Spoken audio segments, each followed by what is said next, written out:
빵 하면 프랑스 이 말은 아마 모든 사람들이 동감하지 않을까 싶습니다. 한국의 대표 빵집 브랜드들의 이름만 봐도 뚜레쥬르, 파리크로상, 파리바게뜨처럼 프랑스어죠. 한국인들의 식탁에서 밥과 김치가 중요한 역할을 하는 것처럼 프랑스 사람들의 식탁에서 빠질 수 없는 게 바로 빵입니다. 프랑스는 빵을 주식으로 하는 나라인데요. 갓 구운 빵 냄새가 풍기는 빵집 앞에 줄을 서서 빵을 사는 것은 프랑스인들에게 빼놓을 수 없는 하루 일과일 정도로 프랑스의 빵은 식문화의 상징이자 그들의 삶의 일부이기도 합니다. 프랑스 전 지역에는 32,000개가 넘는 베이커리가 있고 대부분의 사람들이 매일 빵을 먹죠. 이처럼 프랑스는 특히 빵에 대해서 더욱 많은 애틋함을 보이는데요. 그래서인지 빵의 레시피를 법으로 그대로 지정해서 그 레시피대로 생산이 되지 않으면 폐기해야 하는 등 그야말로 빵의 진심이라는 것을 알 수 있습니다. 그렇다 보니 프랑스를 대표하는 빵 바게트의 경우에는 유네스코의 인류무형 문화유산에 등재되기도 했는데요. 유네스코 위원회는 프랑스 바게트 빵의 제조 기법과 문화를 인류무형 문화유산 대표 목록에 올리기로 결정했다라고 그 이유를 밝혔습니다. 아예 이렇게 제조 기법이 엄격하게 지켜지는 나라라니 프랑스 빵의 특성을 보존하고 보호하려는 프랑스인들의 굳은 의지가 느껴지는 대목이었습니다. 그런데 이렇게까지 콧대를 높여가며 전통을 고수하던 프랑스 빵이 한국에게 그 자리를 내어줘야 했다는데요. 무슨 일인지 함께 알아보시죠. 프랑스의 빵은 다양한 종류가 있는데 그 중에서도 가장 많은 사랑을 받는 것이 바로 바게트입니다. 프랑스 문화부 장관 출신인 오드레 아줄레 유네스코 사무총장은 바게트는 프랑스인의 일상적 의식이자 식사를 구성하는 중요 요소이며 나눔과 즐거움의 동의어라고 소개할 정도였죠.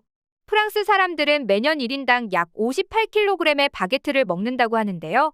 그렇다 보니 프랑스에서만 하루 1,600만 개, 연간으로 치자면 60억 개의 바게트가 생산되고 있다고 합니다.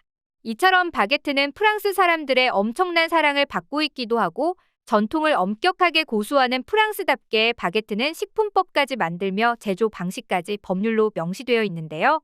프랑스에서 바게트는 밀가루, 소금, 물만을 사용해서 자연 발효를 거치거나 이스트 발효를 거쳐 그대로 구워내야 합니다.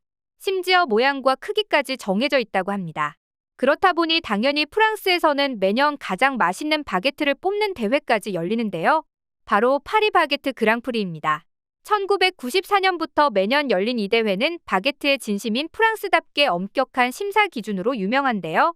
대회에 출품할 바게트 무게는 250에서 300g, 길이는 55에서 70cm, 밀가루 1kg당 소금 18g이라는 기준을 충족해야 하고 제빵사 1인당 2개의 바게트를 제출해야 한다고 합니다. 실제로 대회에 출품한 175개의 바게트 중 40여 개의 바게트는 기준 미달로 심사 전에 실격당했다고 하죠. 심사위원은 이전 대회 우승자, 제빵업계 관계자, 음식 블로거 등을 포함해 18명으로 18명의 심사위원 중 6명은 파리 시민으로 구성했는데요. 공정함을 위해 파리 바게트를 좋아하는 파리 시민 약 1,200명 중 6명을 무작위로 선정하는 섬세함까지 놓치지 않았습니다. 심사 기준은 바게트 요리법, 맛, 부스러기, 통풍, 모양 등 5가지로 나뉘었죠. 우승자에게는 상금 4,000유로와 프랑스 대통령 관저인 엘리제궁에 1년간 바게트를 공급하는 영광이 주어지는데요. 그렇다 보니 이 대회는 제빵인이라면 누구나 꿈꾸는 대회가 되어버렸습니다. 그런데 이 대회에서 한국인 제빵사가 최초로 10위 안에 들어 난리가 났습니다. 그 주인공은 바로 서용상 씨였는데요. 그는 2013 프랑스 최고의 바게트 탑10에서 8위를 기록하며 한국인으로서는 최초로 탑10에 진입하는 쾌거를 이뤘죠. 그런데 그랬던 그가 이제는 아예 2023년 최고의 디저트 플랑 대회에서 그랑프리를 수상한 것인데요. 한국인 최초로 1등을 달성한 것이죠. 플랑은 타르트와 비슷한 빵으로 바게트나 크로와상보다는 프랑스 제과제빵을 대표하는 상징성은 떨어질 순 있어도 모든 프랑스 국민들이 사랑하는 국민 디저트인데요. 프랑스의 어느 빵집에 들어가도 쉽게 볼 수 있는 그야말로 국민 디저트입니다. 그런데 그런 빵을 프랑스 사람이 아닌 한국 사람이 1위를 한 것은 굉장히 놀라운 일이라고 할 수 있죠. 이에 대해 서용상 씨는 글로벌 시대의 국적을 따지는 것이 조금 우스울 수도 있겠지만 제과 제빵의 나라 프랑스, 그것도 파리에서 한국인 셰프가 운영하는 제과점으로 사람들에게 인정받고 사랑받는 제품을 만들고 이를 통해 프랑스인들이 한국과 마주하게 된다면 개인적으로도 의미 있는 일이라 생각합니다라고 말했죠. 서용상 씨는 30이라는 나이에 제과 일을 시작해 한국에서 1년 반 정도 제과 일을 하다가 프랑스에서 배워보고 싶다는 일념 하나로 아내와 아들, 딸을 데리고 2002년 무작정 프랑스로 날아왔습니다. 밑바닥부터 시작해 3년간의 전문 과정을 마친 그는 이듬해 자신의 빵집을 오픈하고 성공적으로 운영해왔는데요. 그러던 중 바게트 대회에서 입상을 하면서 수많은 사람들이 그의 가게를 찾아왔다고 합니다.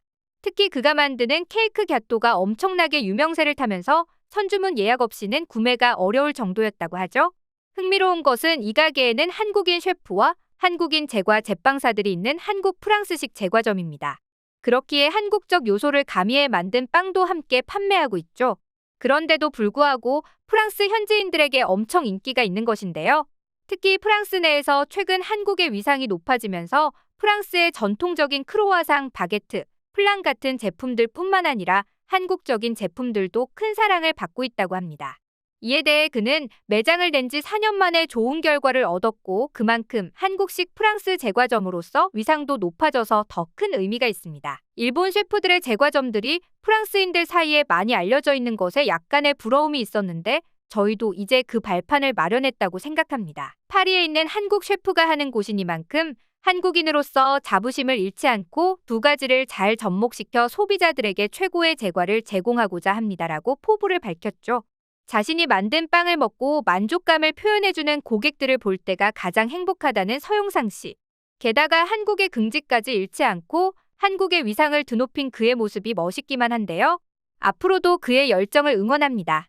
이처럼 현재 K빵을 찾는 프랑스 사람들은 늘어나고 있습니다. 파리바게뜨의 프랑스 매장인 파리바게뜨 샤트레점에서는 한국의 빵이라는 의미를 지닌 코팡이 연일 매진 사례를 기록 중이라고 합니다. 코팡은 출시한 지 2달 만에 300만 개 판매를 돌파하며 어마어마한 인기를 끌고 있다고 하죠. 그런데 한국의 빵은 프랑스에서만 인기가 있는 게 아닙니다. 유행이 빠르게 변하고 트렌드를 선도하는 뉴욕에서까지 K베이커리의 인기가 뜨거운데요. 많은 헐리우드 스타들 역시 미국의 코리아타운 한국 빵집을 자주 찾는다고 합니다. 이들이 유독 한국 빵집을 찾는 이유는 간단한데요. 파리바게뜨나 뚜레쥬르는 빵 위에 과일이 올려져 있거나 고구마, 단호박, 팥 등 먹음직스러운 빵이 대부분입니다. 이와 달리 미국의 본토 빵집들은 머핀, 쿠키, 크로아상, 바게트 등 기본적인 빵들이 전부죠. 한국 빵을 먹어본 미국인들은 한국 빵은 미국 빵보다 덜 달아서 먹고 난 후에 속이 편해요. 한국 빵 덕분에 미국 디저트류가 지나치게 달다는 것을 알게 됐어요라고 말했습니다. 이처럼 현재 한국 빵은 빵의 본고장인 프랑스인들의 입맛도 사로잡고 있고 유행을 선도한다는 미국에서마저 사랑받고 있습니다. 한국식 빵은 그동안 식상하고 천편일률적이었던 글로벌 베이커리 시장에 신선한 충격을 주면서 새로운 역사를 쓰고 있는데요. 그동안 우리들은 빵 제조 기술을 과소평가해왔습니다. 특히 밥을 먹어온 한국인이 빵을 옛날부터 먹어왔던 서양인들을 이길 수 없다고 여겼기 때문이죠. 하지만 한국의 제빵 기술은 생각보다 우수했는데요. 한국식 빵처럼 빵 안에 여러 식재료를 넣으면서 한국식 특징을 잘 살린 빵부터 서용상 씨의 플랑처럼 전통적인 빵까지 정말 하나를 시작하면 뭐든 잘 해내는 한국답습니다. 앞으로도 한국의 빵이 더욱 많은 사랑을 받길 바라며 오늘의 영상 마치겠습니다.